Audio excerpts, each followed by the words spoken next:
आज मैं आप लोगों को बताने वाली हूँ जो हमारी चरक संहिता है, चरक उत्तरार्ध सेकंड पार्ट जो है कल्प स्थान। चिकित्सा स्थान के बाद कल्प स्थान आता है और उस कल्प स्थान में 12 चैप्टर्स हैं और जो हमारे बीएमएस थर्ड ईयर में यूनिवर्सिटी एग्ज़ाम में फॉर श्योर 15 मार्क्स के लिए क्वेश्चन वहाँ से ज़रूर आता है। तो मैं आपको जो हमारे पंचकर्म में जो कर्म होते हैं वमन और विरेचन करवाने वाले द्रव्यों के बारे में, उन 15 द्रव्यों के बारे में उन 12 अध्यायों में बताया गया है कि कौन कौन से द्रव्य वमन कराते हैं और कौन कौन से द्रव्य विरेचन करवाते हैं। तो मैं आपको उनको लर्न करने की एक ट्रिक बताऊंगी और जो उनके 600 योग बताए गए हैं उनको भी लर्न करने की ट्रिक बताऊंगी। सबसे पहले वमन और विरेचन द्रव्य 15 द्रव्य 12 अध्यायों में बताया गया है।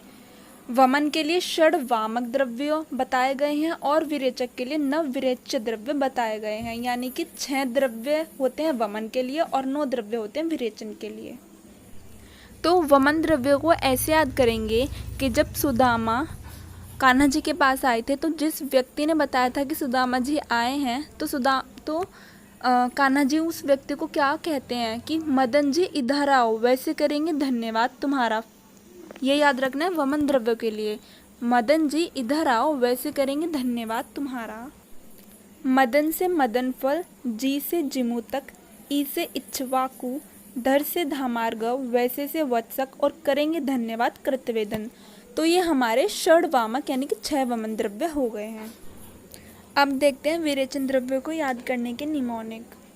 फिर क्या किया, जब कान्हा जी ने उनको धन्यवाद किया, फिर क्या किया, फिर शाम ने 3 बार चतुराई से तिलक लगाया, किसको, सुदामा को। और फिर साथ में शाम ने दांतों पर क्या करा, दवाई लगाई। तो ये हो गया, शाम ने 3 बार चतुराई से तिलक लगाया सुदामा को, साथ में शाम ने दांतों पर दवाई लगाई।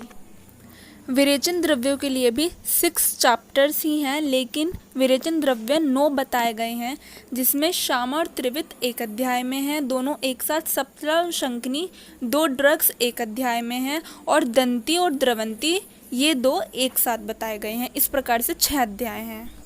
इस प्रकार शाम से श्यामा, 3 बार त्रिवित, चतुराई से चतुरांगुल, तिलक से तिलवक, सुदामा से सुधा, साथ में शाम ने सप्तला शंखनी और दांतों पर दवाई लगाई दंती द्रवंती। इस प्रकार 9 द्रव्य हुए।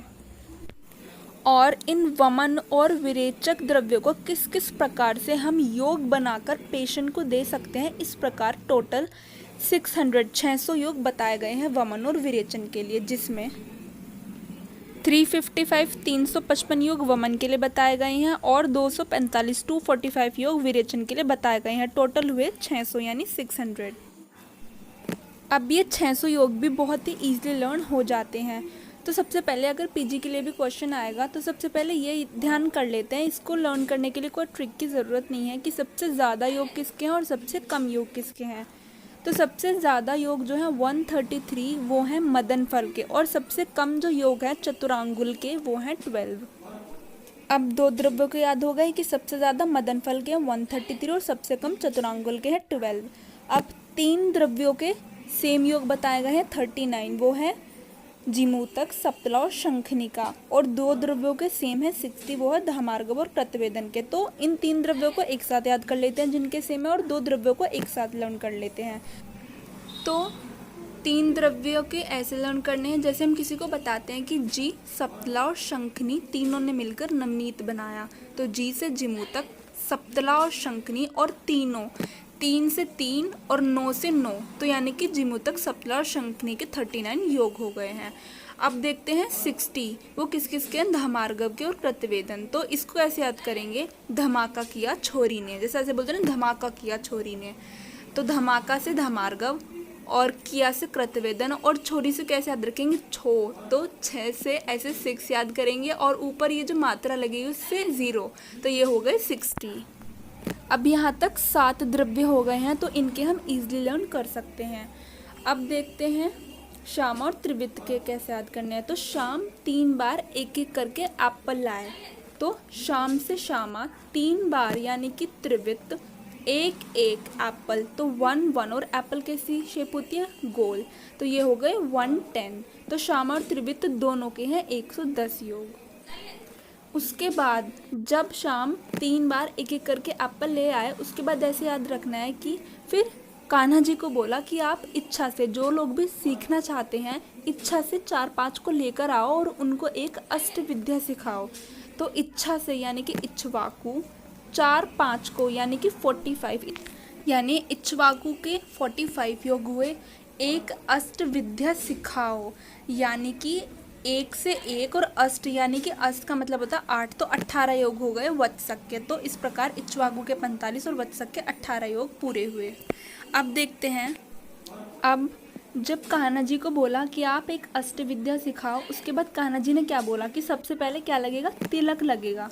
तो कान्हा जी ने बोला तिलक एक को नहीं छब को लगेगा, जैसे बच्चे बोलते हैं ना छब को, ऐसे। तो कान्हा जी ने बोला कि पार्शियलिटी नहीं होगी, तिलक एक को नहीं सब छब को लगेगा। सुदामा को 2 बार लगेगा और दंती और द्रवंती को तो चारों तरफ से घेर लो। तो तिलक से तिलवक, एक को नहीं छब को, एक यहाँ से ले लिया और 6 से 6 ले लिया, तो तिलवक के 16 योग हुए।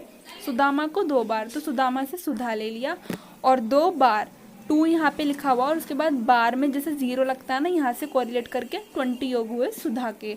और दंती और द्रवंती को चारों तरफ से, तो 4 यहाँ से लिया और तरफ से मैं ऐसे गोल करके घुमाएंगे।